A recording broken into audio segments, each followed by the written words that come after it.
So Mark Maron was my podcast guest who I just released today, and he had a really profound but super real and raw and just very simple thought and fact that he realized about grief.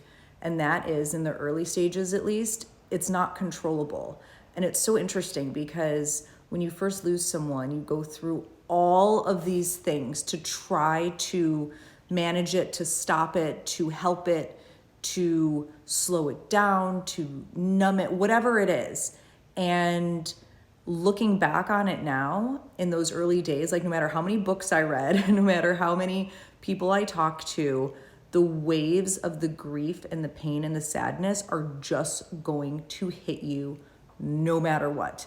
There is no stopping it. There is no managing it. There is no trying to ease it. It's really all about understanding that it's inevitable and just to brace yourself each time it happens and know that it's going to keep happening, but know that it's part of it. It's what it is, and that you're going to get used to it. You're going to learn how to deal with it better in the future, and then the waves are just going to get farther and farther apart.